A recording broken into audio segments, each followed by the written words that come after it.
Okay, now let us go and see functions in XPath. Okay, this section is very important. Functions, okay, or you can say the methods in XPath. Okay, so until now we have just seen how to create XPath expression, the basic XPath expression using the syntax, this basic syntax using tag name, attributes and its value. So now we will see what are the different functions that are available in XPath. Okay, so start with the function. Okay, so first function is text method. Okay, so what is the text method in XPath? So I will give you the syntax first. It's very much similar to the basic syntax of XPath. Here you need to use tag. Okay, here text. Okay, as it is a method, you don't have to use the @ symbol here, right? And then equal to single quote text. Okay, so text present for that element. Okay, so I will show you where this text can be and how it is used. So for example, let's go to our this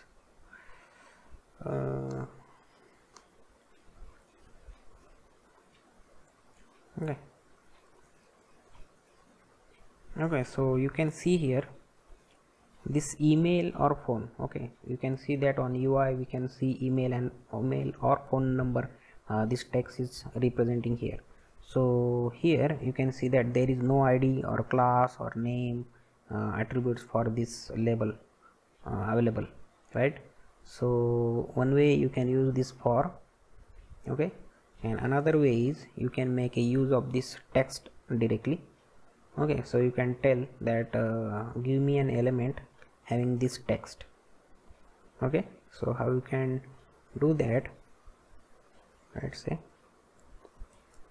label, then text equal to, in single quote you just have to paste this value.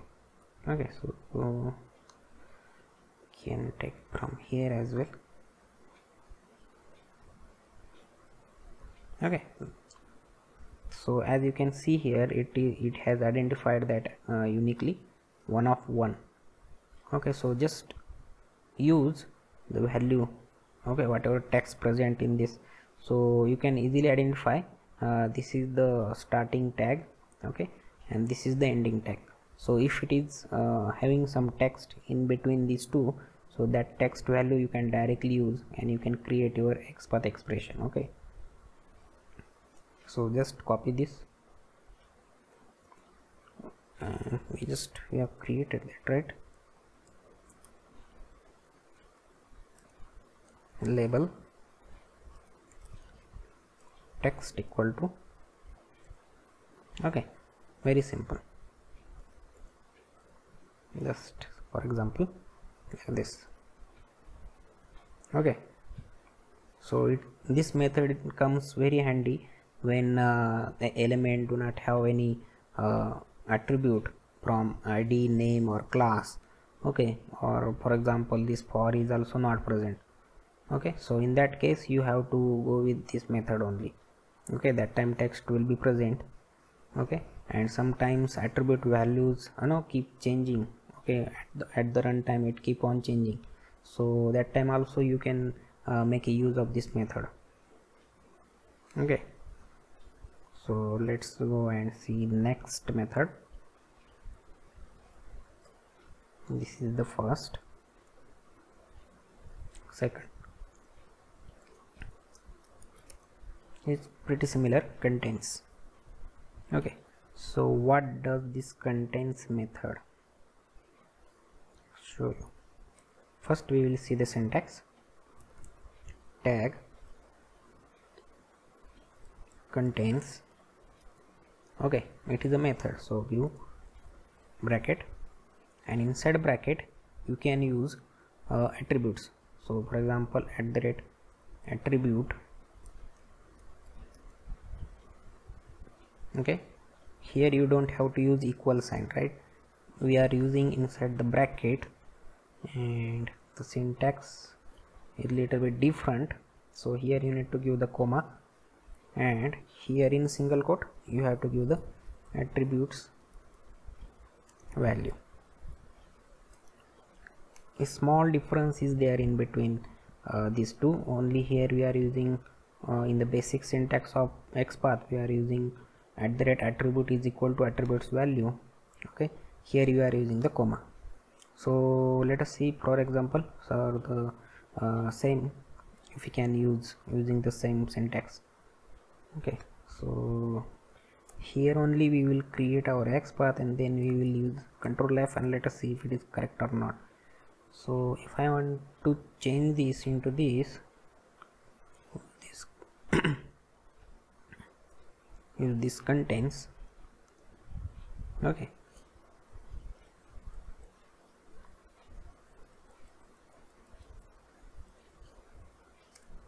okay, then it will be easy.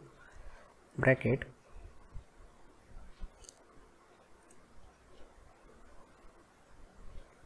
label contains, then @attributes. So if you are using the text, okay, so that time I already told you that we don't have to use the @. Okay, so directly use text comma, and what's the value of the text is this in single quote. Okay, so let's go and paste it, and let's see if it is correct or not. Control E. Oh, something we missed. Okay, oh, we missed this bracket, right? We missed this bracket after text is a method, right? Okay, so as you can see, one of one, and our element has uniquely identified, okay, with the help of this xpath and contains method. Okay, so here we use the text attribute. Okay, so just let me make a changes in this. So whatever notes I am making, I am going to put that in description of this video, so that will be handy for you while going for the interview also.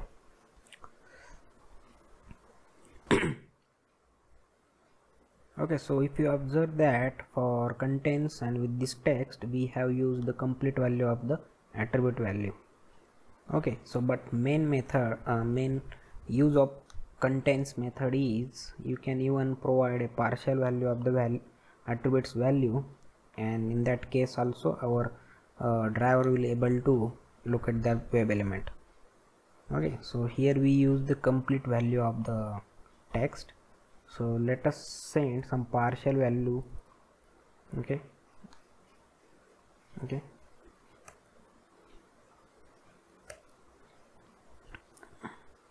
partial value you can send any one, like starting or ending. Okay, so we are going to send only the phone. Let us see if it is highlighting or not. Okay, so as you can see, it is showing and it is highlighting. Okay, so we just have sent the phone, and it's a partial value of this text. Okay, you can even send, I think, email.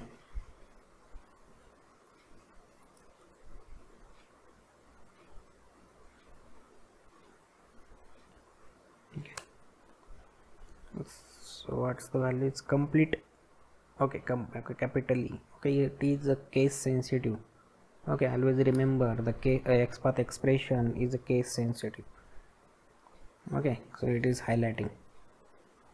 Okay, you are just sending the partial values, even though also our xpath is able to find our web element uniquely. Okay, so that is the main use of a contains method. Sometimes the text present for a web element, okay, it's too long in length. Okay, so that's the feature given by the xpath, like just provide me a partial value and I can still identify the web element. Okay, so it's very useful when the length is a little bit long. Okay, so let us see some more example. Okay, so this is the partial value of attribute. Okay, and this example is complete value.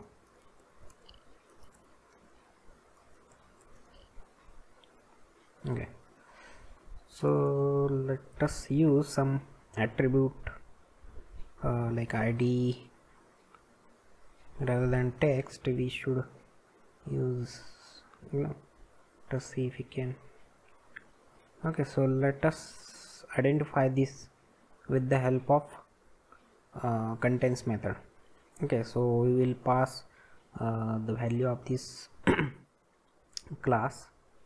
Okay, so class, as you can see, there is space in between. So let us use this in contents, and let us see if we can identify or not. Okay, $input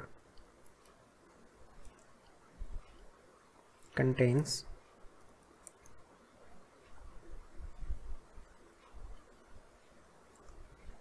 then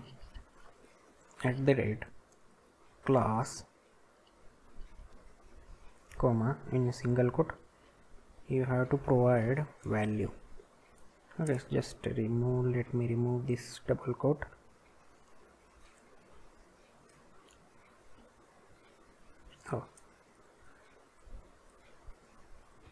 Okay, so as you can see, it's highlighting two web element because it has the web element having the same classes. Okay, so both password field and email field have same classes, that's why it is representing 2. Okay, but that is the use of contents method. So you can use that with the attributes like class, id, or whatever attributes are available here, or even you can use with the text also with our text method. Okay, so this is another example. Okay, so I hope it's very easy and very useful, the contents method. Okay, so let's go and see the next.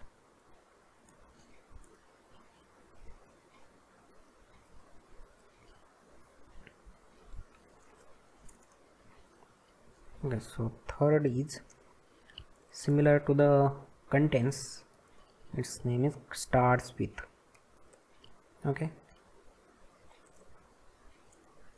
you may imagine that what it exactly. So we are able to find an web element by providing some values, only the starting values of the from the attributes value. Okay, so here similar to above syntax, tag and then write function in this square bracket starts with. Okay, some method, then inside it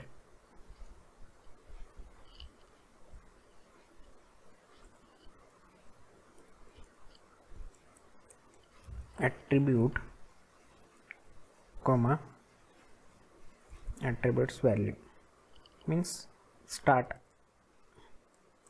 starting value. Okay, so where it useful is, let's say on Amazon or Flipkart app you place an order, right? You place multiple orders. Okay, so for orders you will get unique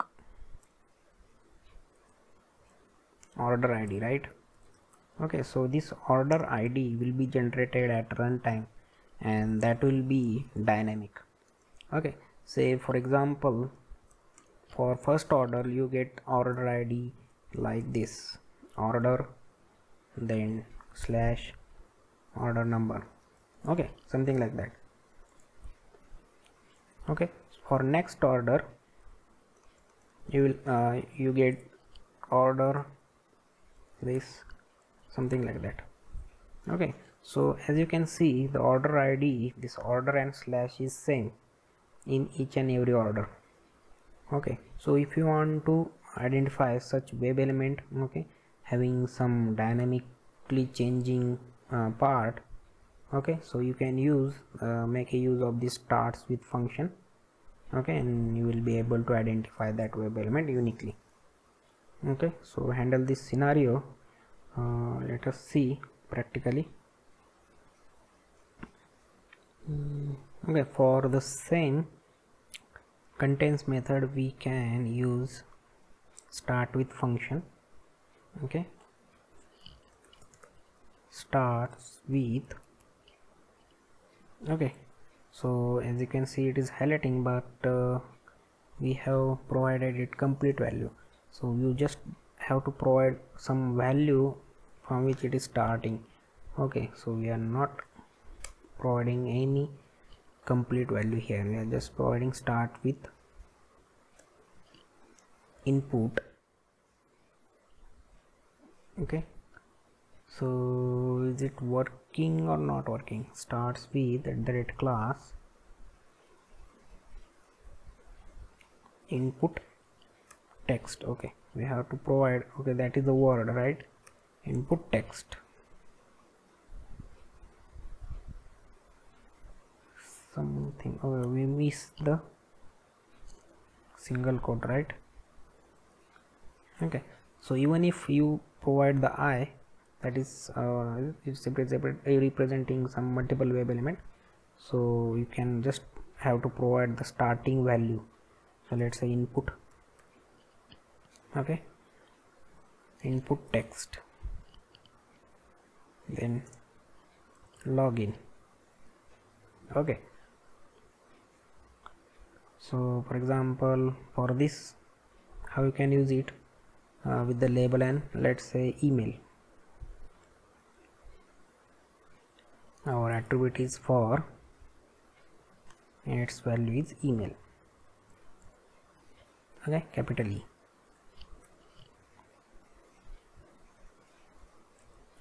Okay, label start with for and then email. Maybe yes. Oh, it's small e, sorry. Okay, so we use attribute also, but I was thinking to use this text. So here you just have to change starts with text. Okay, start with text, and what is the text? It is starting with capital E, email. So you can see 1 of 1. Okay, so this is the another example.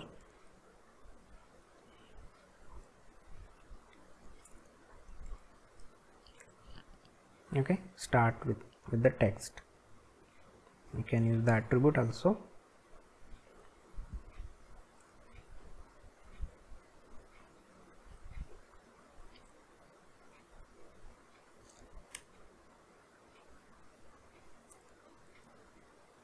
Okay, so let me paste this example as well.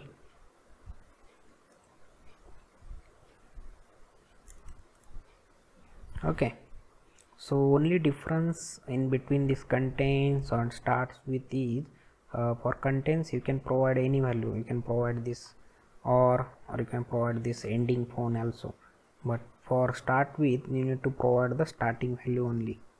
Okay, you cannot identify by providing this phone. Okay, so let's okay, I will show you what happens if you provide the ending value. Okay, so for the same, let's see.